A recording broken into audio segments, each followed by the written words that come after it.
안녕하세요. 우리 댕냥이TV입니다. 길고양이들을 제외하면 대부분이 고양이들은 실내 생활을 합니다. 강아지는 하루 2~3번 산책이라도 하지만 고양이는 뚱냥이라는 별명을 얻으며 집에서 뒹굴 다이어트가 참 쉽지 않습니다. 고양이 비만은 여러분들이 이야기하기 때문에 고양이 살 빼는 방법이 궁금하실 텐데요. 고양이 다이어트 방법과 관련 제품도 추천해보겠습니다. 고양이 살 빼야 하는 이유. 사실 움직임이 적은 증냥이들은 쉽게 살이 찌지요. 특히 중성화 후에는 몸에서 필요로 하는 칼로리가 줄어드는데 먹는 양이 똑같으면 금방 살이 찌기도 합니다. 하지만 비만은 고양이들의 건강을 위협하는 주된 적이기도 한데요. 비만인 아이들은 방광염, 당뇨병, 관절염, 비뇨기 질환 등 각종 질병과 합병증에 걸릴 확률이 높아지기 때문에 적정 체중을 유지하기 위한 노력이 꼭 필요합니다. 고혈압, 당뇨병, 지방간 등 기타 질환 위험의 증가, 심장질환, 하부 요로계 질환 등의 위험 증가, 관절염, 인대 파열, 디스크 등의 질환 등의 발생이 쉬움, 살이 찌면 그루밍이 불가하여 피부질환 발생이 쉬움. 고양이 다이어트 방법. 고양이 다이어트 단기간에 빼려고 하면 안됩니다.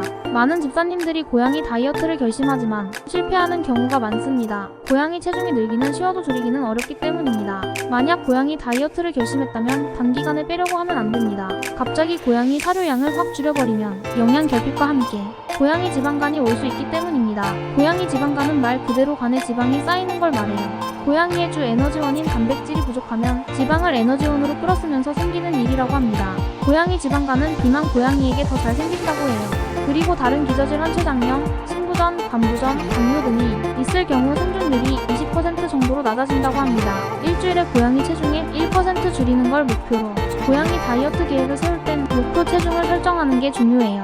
고양이 목표 체중에 따라 다이어트 기간이 조금씩 달라지기 때문입니다. 그리고 다이어트 기간은 4개월 이상 잡는 게 좋은데 가장 이상적인 건 6개월에서 1년 정도가 좋다고 합니다. 일주일에 고양이 체중의 1% 이상을 감량하지 않도록 해야 해요. 고양이 지방간과 근육 손실을 예방하기 위해선 최대 2%를 넘기지 않는 게 좋습니다. 만약 고양이 체중이 6kg라면 일주일에 체중의 1%인 60g 정도를 감량하는 게 가장 좋아요. 단 일주일에 고양이 체중을 100g 이상 감량하지 않도록 주의해야 합니다. 고양이 다이어트 사료의 양 얼마나 주면 될까요? 고양이 다이어트를 계획할 때 꼭 고양이 1일 기초대사량과 권장 칼로리를 확인해야 해요. 고양이 기초대사량은 생명 유지에 필요한 최소한의 에너지 양을 말합니다. 그리고 1일 권장 칼로리는 고양이 나이, 중성화 여부, 활동량, 임신 여부 등 다양한 요인에 의해 결정돼요. 고양이 사료 적정 급여량은 1일 권장 칼로리, 사료 칼로리에 따라 다름으로 계산해 보는 걸 추천합니다. 고양이 1일 기초대사량 레스팅 에너지 리과이먼트 RER 30X 체중 게이지 70 고양이 1일 권장 칼로리 다이어리 에너지 리과이먼트 DR 기초대사량 RER X 가중지 1일 고양이 사료 급여량지 권장 칼로리 X 천 사료 칼로리 1kg 고양이 1일 권장 칼로리를 계산할 땐 아래 가중치를 확인한 후 곱해주면 됩니다. 고양이 다이어트 사료로 교체해주는 게 좋습니다. 고양이 다이어트 사료는 탄수화물 함량이 낮고 식이섬 요소가 풍부해요. 일반 사료에 비해 고양이 다이어트 사료 열량이 낮은 편입니다. 그리고 식이섬 요소가 풍부해 고양이가 적은 양을 먹어도 포만감을 느끼고 장운동을 촉진해 대소변 활동도 원활해진다고 합니다. 고양이 다이어트 사료 급여할 경우 영양소 불균형이 올까 걱정하는 집사님도 있죠. 하지만 고양이 다이어트 사료는 장기간 급여에도 영양소 결핍이 오지 않도록 설계됐다고 해 안심해도 됩니다. 사료 교체하기 힘든 고양이라면 사료 양을 조금씩 줄여줘야 특정 성분에 알레르기 반응을 보이거나 노령묘, 염증성 장질환 IBD를 알면 고양이는 사료를 교체하기 힘들 수 있어요. 이럴 땐 기존 사료의 양을 조금씩 줄여나가면 됩니다. 만약 고양이가 습식캔을 먹을 수 있다면 건식 사료와 함께 급여하면 좋아요. 습식캔은 음수량을 늘릴 수 있고 고양이가 비교적 오랫동안 피곤감을 느낄 수 있다고 합니다. 만약 고양이가 습식캔을 잘 먹는 경우 건식 사료 양을 줄이고 습식 사료로 식이 전환을 하는 게 좋아요.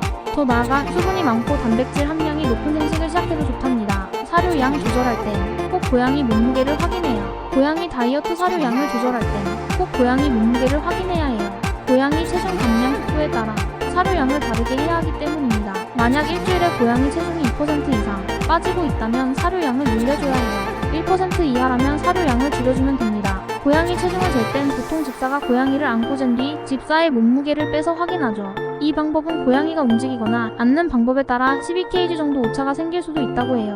보다 정확하게 고양이 몸무게를 재기 위해 많은 집사님들이 신생아 체중계를 이용한다고 해요. 고양이를 직접 체중계 위에 올려놓고 잴 수 있고 소수점 둘째 자리 0.01까지 정확하게 알 수 있어 좋답니다. 이때 고양이가 체중계에 오르는 걸 싫어한다면 동물병원에서 고양이 체중 재는 방법을 따르면 돼요. 이동장에 고양이를 넣고 잰 뒤 이동장 무게만 빼면 됩니다. 고양이 다이어트 건식 사료 추천. 내추럴 밸런스 캣 LID 프리미엄 울트라 인도어 패켓 다이어트 고양이 사료. 이 사료는 다이어트 사료 목적 외에도 소화기계 질환을 앓고 있는 고양이가 먹어도 좋아요. 감 오시는 호주에게 급여 중인 사료로 소화력이 약하거나 알레르기 반응이 심한 고양이에게 추천하는 제품입니다. 로얄 캐닌 캣 라이프 웨이트 케어 고양이 사료. 이 제품은 일반 사료와 다르게 칼로리가 낮고 포만감을 잘 느끼게 해준다고 해요. 식이섬유로로 차전자피가 들어가 과식과 비만을 예방에 좋답니다. 웰츠캣 저지방 다이어트 사료. 이 제품은 고양이가 소화하기 힘든 탄수화물은 들어있지 않다고 해요. 쌀이나 보리, 옥수수 등 곡류도 들어있지 않아 고양이 혈당이 빠르게 치솟지 않게 해주고 식이섬유가 풍부해 포만감을 느끼게 해준답니다. 사이언스 다이어트 어덜트 치킨 고양이 사료.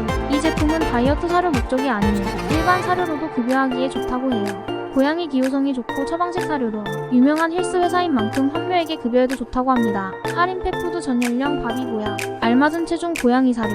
단묘 과정에서 고양이의 연령대가 다양하다면 이 제품을 추천해요. 전 연령용 사료로 알갱이 크기도 적당한 데다 기름기가 적어 고양이 턱드름이 많은 고양이에게도 급여하기에 좋답니다. 고양이 다이어트 습식 사료 추천. 힐스 사이언스 다이어트 고양이 유리너리 헤어볼 컨트롤 습식캔.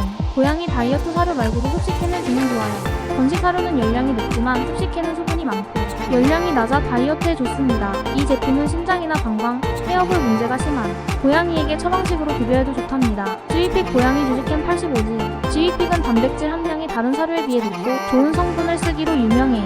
이 제품은 100지당 132.5kcal이라 열량이 낮고 수분이 많아 음수량을 늘리기에도 좋답니다.